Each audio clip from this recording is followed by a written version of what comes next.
नमस्कार श्रोताओं, sports scan में आपका स्वागत है। आज मैं हूं आपके साथ प्रियंका अरोड़ा और तमाम खेल खबरों पर विस्तार से चर्चा के लिए आज हमारे साथ हैं वरिष्ठ खेल पत्रकार उत्तरा गणेशन। नमस्कार उत्तरा, स्वागत है आपका कार्यक्रम में। धन्यवाद। आगे बढ़े उससे पहले अब तक की लेटेस्ट हेडलाइंस जान लेते हैं। ISSF निशानेबाजी विश्व कप का दूसरा चरण पेरू के लीमा में शुरू। भारतीय निशानेबाज आज 10 मीटर एयर पिस्टल स्पर्धा में भाग ले रहे हैं। भारतीय बल्लेबाज श्रेयस अय्यर को ICC के मार्च महीने के लिए सर्वश्रेष्ठ खिलाड़ी चुना गया। IPL क्रिकेट में कोलकाता नाइट राइडर्स और पंजाब किंग्स के बीच मुकाबला जारी और पंजाब ने 15वीं hockey India senior national championship जीती।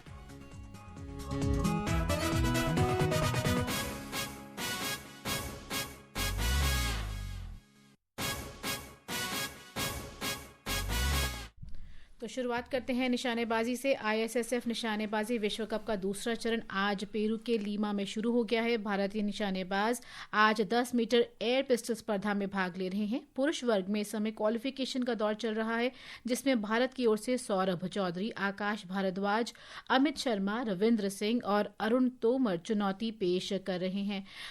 देखा जाए तो उत्तरा, इस समय जो क्वालिफिकेशन का भी चल रहा है तो 8वें स्थान पर है आकाश भारद्वाज, रविंद्र सिंह 10वें स्थान पर हैं और सौरभ चौधरी 11वें स्थान पर अभी चल रहे हैं।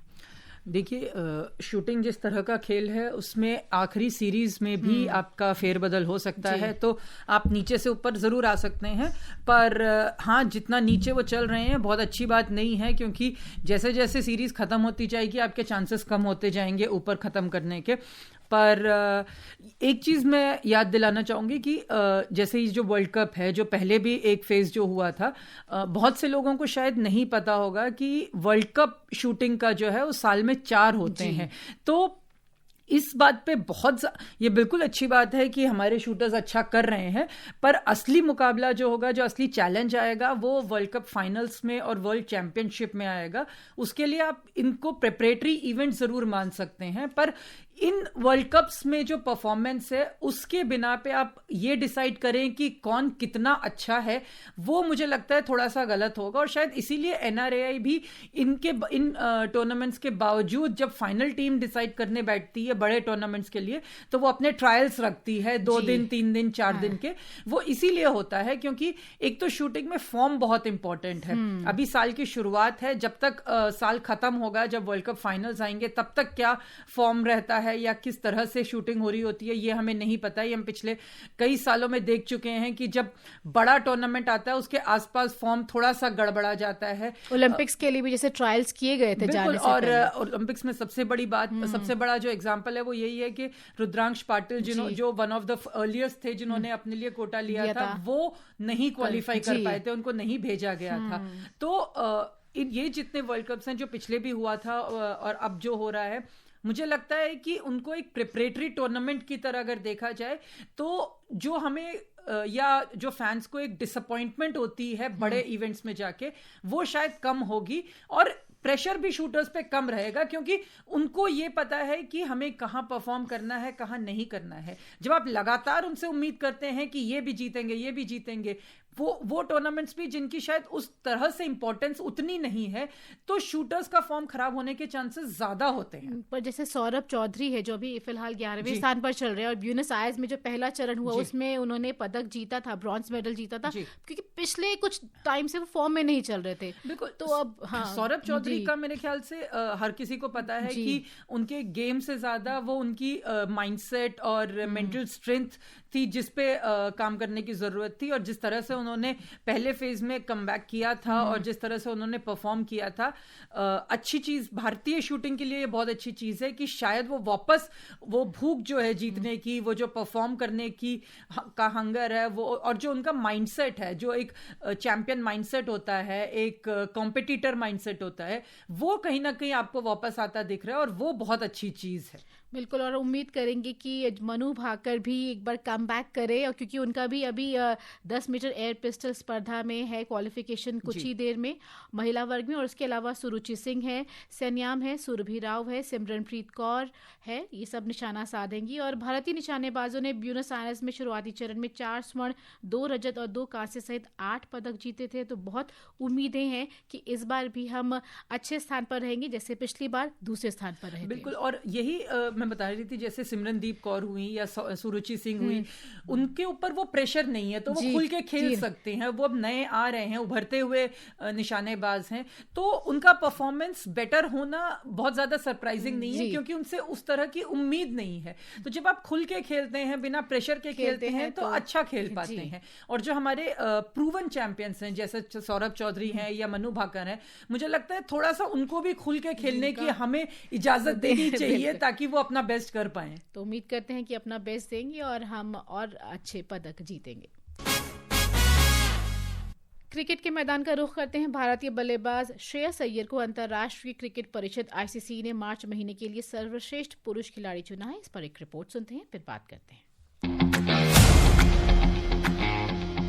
श्रेयस अय्यर ने दूसरी बार ये पुरस्कार अपने नाम किया है। इससे पहले 2022 में फरवरी में उन्होंने ये उपलब्धि हासिल की थी। इस बार न्यूजीलैंड के जैकब डफी और रविंद्र रचिन को पीछे छोड़ते हुए उन्होंने ये पुरस्कार अपने नाम किया। श्रेयस अय्यर ने मार्च महीने में कुल 3 एक दिवसीय मैच खेले और 57.33 की औसत से 172 रन बनाए। इस दौरान उन्होंने भारत की चैंपियंस ट्रॉफी जीत में महत्वपूर्ण भूमिका निभाई। न्यूजीलैंड के साथ एक मैच में 79 रन की पारी खेली। सेमीफाइनल में ऑस्ट्रेलिया के खिलाफ 45 रन बनाए और फाइनल में न्यूजीलैंड के साथ हुए मैच में 48 रन बनाकर भारत को चैंपियन बनाया। शानदार बल्लेबाजी करते हुए चैंपियंस ट्रॉफी में भारत की ओर से सर्वाधिक 243 रन बनाने वाले खिलाड़ी रहे। ये लगातार दूसरा महीना है जब किसी भारतीय खिलाड़ी को इस पुरस्कार से नवाजा गया है। फरवरी महीने में ये उपलब्धि शुभमन गिल के नाम रही। Shakti Singh, sports.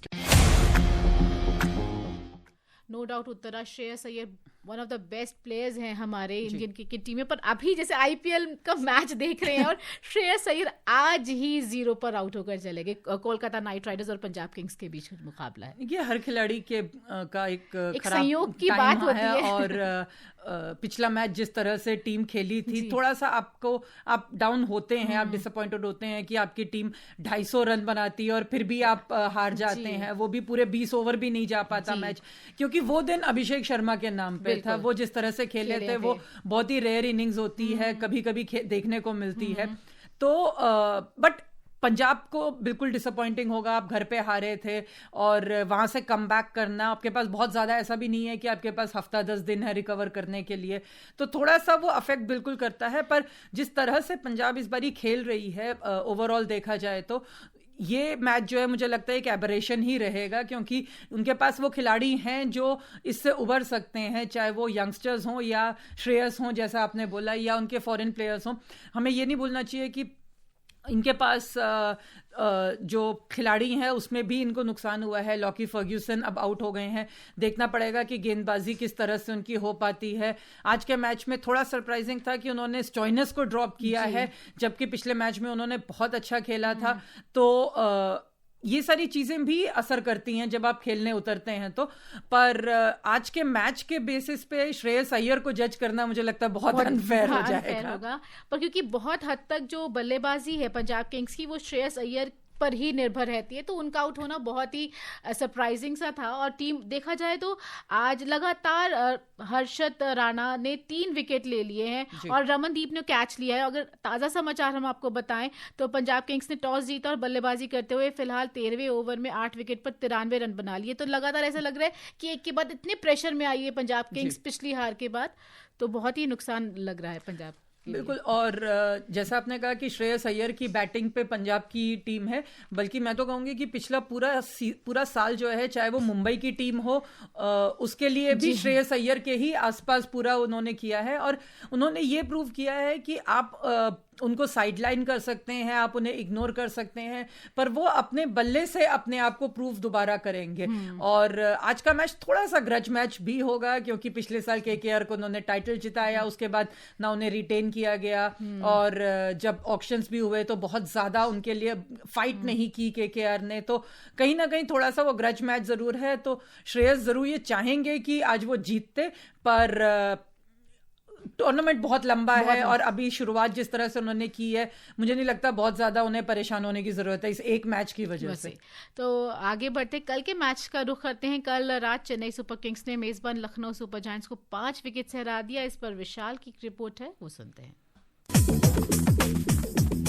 Chennai super Kings ने आईपीएल के इस सत्र में लगातार 5 हार के सिलसिले को तोड़ते हुए जीत के ट्रैक पर आखिरकार वापसी कर ली। कल इकाना स्टेडियम में महेंद्र सिंह धोनी और शिवम दुबे एक बार फिर अपने रंग में दिखे और अंत तक पिच पर टिके रहकर टीम को जीत दिलाई। लखनऊ सुपर जायंट्स के 167 रन के लक्ष्य को चेन्नई सुपर किंग्स ने 5 विकेट के नुकसान पर 3 गेंद शेष रहते हासिल कर लिया। शिवम दुबे ने 37 गेंदों में 43 रन की पारी खेली। कप्तान धोनी ने 11 गेंदों में तेजी से 26 रन बनाए और प्लेयर ऑफ द मैच बने। उधर लखनऊ के लिए काफी मैचों से शांत कप्तान ऋषभ पंत का बल्ला आखिरकार कल अपने रंग में दिखा, जिन्होंने धीमी पिच पर 49 गेंद में 63 रन की जुझारू पारी खेली और टीम को सम्मानजनक 166 रन के स्कोर तक पहुंचाया। चेन्नई की ओर से रविंद्र जडेजा और मथीसा पथिराना ने 2-2 विकेट लिए। हालांकि इस जीत के बाद भी चेन्नई सुपर किंग्स अंक तालिका में 4 अंक के साथ सबसे अंतिम स्थान पर बनी हुई है। अब देखना होगा कि टीम इस जीत की लय को आगे भी बरकरार रख पाती है या नहीं। Vishal Sharma, sports can.